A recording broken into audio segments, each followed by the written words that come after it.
Cam be starting in New England, but he was also voted by the players to be one of the 3 offensive team captains, filling that void left by Tom Brady's departure. So, Shannon, are you surprised by these moves?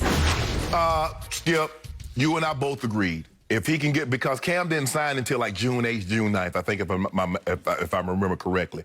So basically, they don't go to training camp until like mid-July. So basically, he has 5 weeks, 6 weeks to get up to speed. And I said the advantage that Stidham has, that Brian Hoyer has, they played in this offense. But the advantage that they have by knowing this offense is not as big as the advantage that Cam has as far as talent. Yep. Because that's vast. That's the Grand Canyon size between his talent and their talent. And once they got into camp, and Cam could like, okay, let's equate some of the things that Cam really does well. Okay, let's move the pocket. Let's give Cam an opportunity to run the football. We'll call design runs. Well, this Skip, now it's over. Yeah. I think what's so shocking, I don't think Cam being the starter is shocking to people. What's shocking is that Cam was named the captain. Because if you look at it, Skip, Junior Seau, you know how distinguished Junior was. Junior had to wait a year. You remember what Randy Moss was? Randy Moss had to wait a year. He did. Cam comes in the very year. Coach Belichick has heaped more praise on Cam Newton. No doubt. In 3 weeks than he heaped on Tom Brady in 19 years. Correct. Agreed. And Tom Brady. Yep. You doing all this. You doing too much, Coach Belichick. I know you're doing this to get up under my skin. And it's working. It's working. It's working. Yep. So for me, Skip, I'm not surprised because I thought Cam was the more talented of the quarterback. Yep. How soon could he get the offense? But if you tailor this offense as Cam, what do you like? Incorporate that? Yep. Well, it was not going to be close. I think him being captain after 5 weeks is unbelievable. And the praise, Skip, Cam works hard. Cam does this. Cam, he's a phenomenal talent. Yeah. I'm like, well, damn. You did have Brady. Now, he might not have been as talented, but he did win a bunch of games for you, Coach. Yeah. Cam comes early and he stays late, says Bill Belichick. And Brady's saying, Coach, I opened the building a couple of times. Yeah. Okay. I'm happy for Cam Newton. Yeah. But in the end, I'm not sure whether to congratulate him or offer condolences because this is a tough spot he's in. I got a feeling he's going to have a really good year for a team that I believe is still even more flawed than it was a year ago. And this team was desperate to replace Tom Brady in every way, shape, and form, on the field and in the locker room and in the huddle. And he's hopefully for them going to fill that void. That's why the players voted him a captain after he's been there.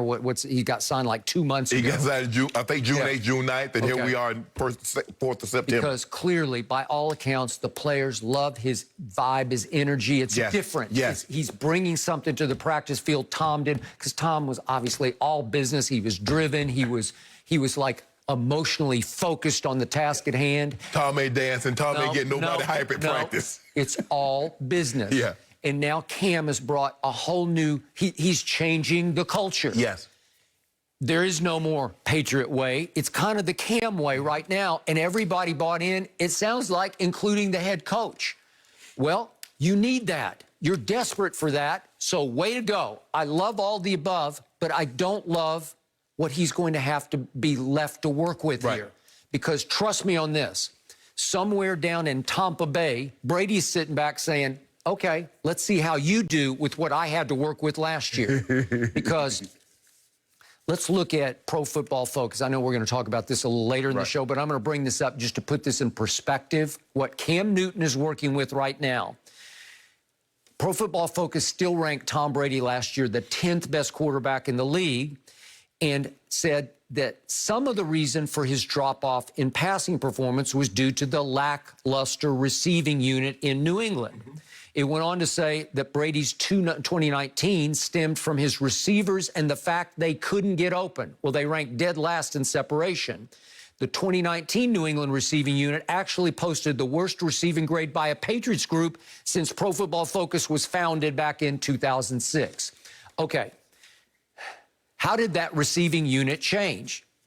It did. It didn't. So I look and I say, well, timeout. Julian Edelman didn't get younger. He got a year older. Right. And he had off-season shoulder surgery after he led the league in drops last year, and it was reported that he had very serious injuries to a knee and to his ribs that would have ended a lot of other players' season, but he toughed it out and toughed through it. Okay, he's back at age 34. N'Keal Harry, I thought was going to be maybe even a star. He started in week 11 last year, and for whatever reason, he did not click with Brady. Maybe he'll click with Cam. But what else do they have as the backups to those two? They signed Damiere Byrd from Arizona, who was like the fourth, fifth receiver in Arizona.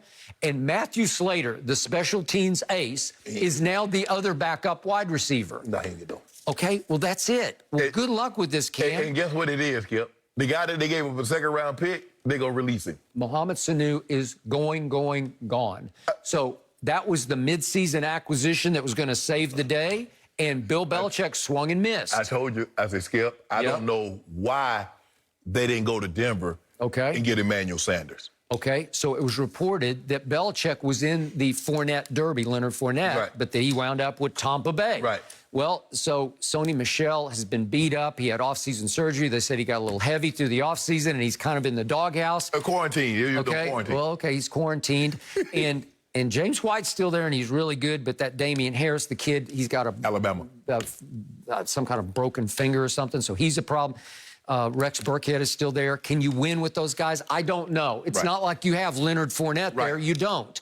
And then we look at the opt-outs. No more. Dante Hightower opted out. Patrick Chung opted out. On offense, Brandon Bolden's gone. Marcus Cannon, who's a pretty good offensive guard, is gone. Marquise Lee, they signed at receiver from Jacksonville, gone.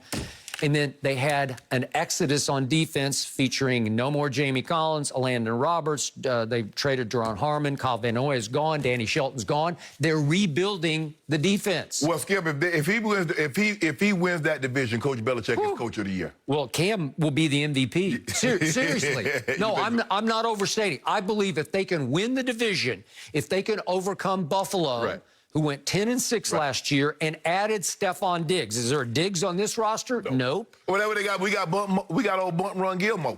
Oh, yeah? Old Bunt Run ain't going to let that happen, though, Skip. Okay, well, he's a player. Yeah, I'll give you that one. Okay, you got that one, and you got who else? Can you even name anybody? Well, you got the two McCourties. Okay. But are you surprised that Julian Edelman isn't the captain? I hadn't even thought about that, but maybe. I am. But I believe he probably led the charge to elect Cam. Yeah. Right? But